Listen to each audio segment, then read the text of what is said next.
कैसे हैं आप सब। और आज की वीडियो में दो कहानियां होने वाली हैं।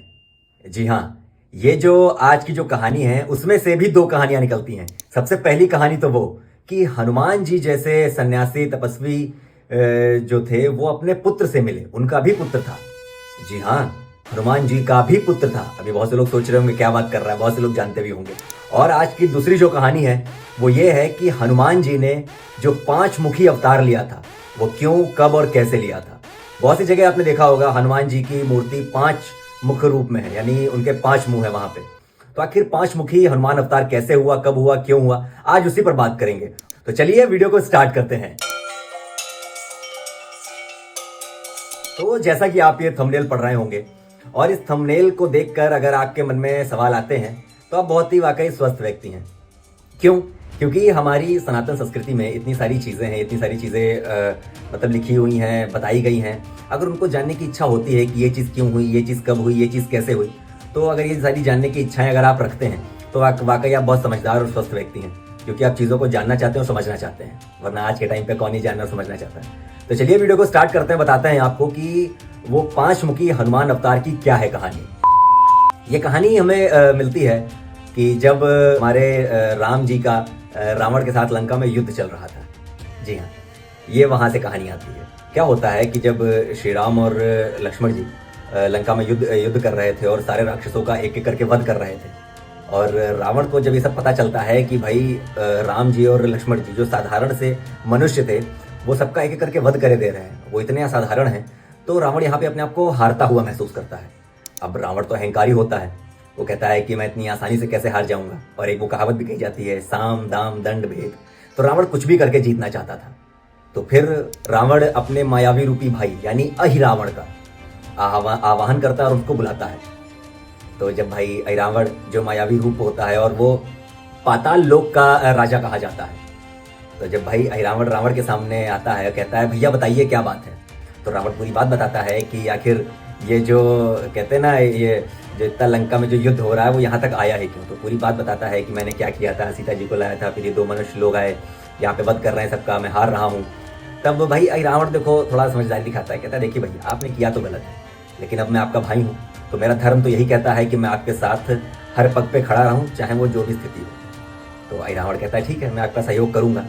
रावण कहता है देखो तुम्हें किसी भी तरह से चाहे वो छल करो, कपट करो, कुछ भी करो, लेकिन तुम्हें उनको मारना है, क्योंकि मेरा नाम मिट्टी में मिल रहा है। अगर मेरा नाम मिट्टी में मिला तो तुम्हारा नाम भी मिट्टी में मिल जाएगा, क्योंकि तुम्हारे नाम में भी रावण आता है, क्योंकि वो अहिरावण था। तो अहिरावण हाँ भर देता है, कहता है ठीक है चलिए मैं करता हूँ।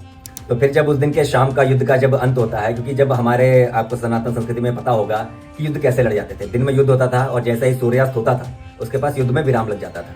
तो फिर जैसे युद्ध विराम होता है तो जो अहिरावण होता है वो मायावी रूपी होता है, तो वो विभीषण का रूप धर के जाता है श्री राम और लक्ष्मण जी को, और उनके पास मिलने जाता है उनके पास, और उनको अगवा कर लेता है, उनको किडनैप कर लेता है। वो किडनैप करके अपने साथ ले जाता है। सारी वानर सेना देख रही होती है कि भैया तो चलो विभीषण जी लेके जा रहे हैं अपने साथ, लेकिन वो अहिरावण होता है। अहिरावण अपने साथ श्री राम और लक्ष्मण जी को पाताल लोक में लिया जाता है। तो जैसे ही ये पूरे खेमे में बात फैलती है पूरी वानर सेना में, वहाँ पे जामवंत जी को पता चलती है कि भाई विभीषण भी वापस मौजूद होते हैं आके, तो देखते भाई मैं तो कहीं नहीं इनको लेके गया। तब वो सब लोग समझ जाते हैं कि जरूर अहिरावण था, मायावी रूपी रख के आया था और कहीं तो लेके गया है। तो फिर हनुमान जी को ये काम सौंपा जाता है। हनुमान जी श्री राम और लक्ष्मण जी को ढूंढने निकलते हैं। तब वो ढूंढते ढूंढते पहुंचते हैं पाताल लोक के द्वार पर। जब उन्हें पता चलता है कि यहाँ पे हाँ कोई 2 बड़े ही सुंदर से व्यक्ति लाए गए हैं क्योंकि उनकी बलि चढ़ानी है, तब फिर यहाँ पे बड़ा हनुमान जी का दिमाग खटकता है। और साथ ही साथ इसी वक्त पे श्री राम और लक्ष्मण जी के बीच में वार्ता चल रही होती है। लक्ष्मण जी कहते हैं भैया आज तो हम लोग गए।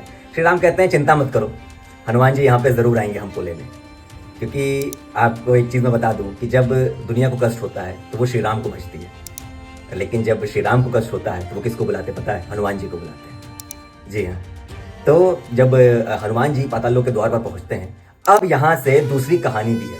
यहीं से दूसरी कहानी जुड़ी हुई है कि यहाँ पे ही हनुमान जी अपने पुत्र से उनका मिलन होता है। वो कैसे मिलन होता है वो मैं चलिए आपको अगली वीडियो में बताते हैं।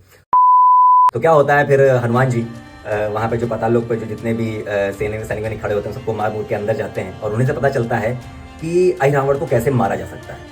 तो वहाँ जब देखते हैं कि वहाँ पे सारी तैयारियाँ चल रही हैं, बलिदान दे मतलब बलि चढ़ाने की उनकी वहाँ पे सारी तैयारी चल रही है, पुष्प जा रहे हैं, फल जा रहे हैं, सारी चीज़ जा रही है, तो हनुमान जी अपनी अष्ट सिद्धियों में से एक सिद्धि का इस्तेमाल करते हैं, जिसमें बहुत छोटे हो जाते हैं, छोटे होकर फूल के अंदर बैठ जाते हैं और अंदर चले जाते हैं।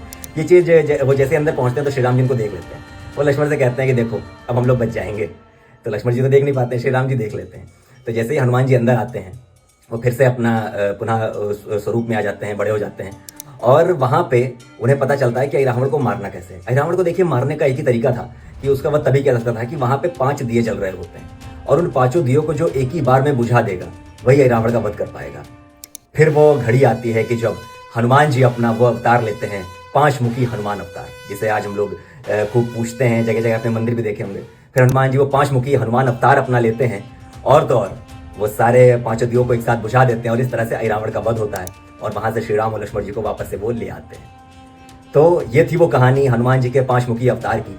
कैसी लगी आपको ये मेरी कहानी जरूर कमेंट करके बताइएगा, जो भी अच्छा लगा हो बुरा लगा हो। और बने रहिए मेरे चैनल वॉक एंड टॉक के साथ। मैं आपके साथ आयुष ऐसा ही नई नई वीडियोस लेके आता रहूंगा। बहुत बहुत धन्यवाद।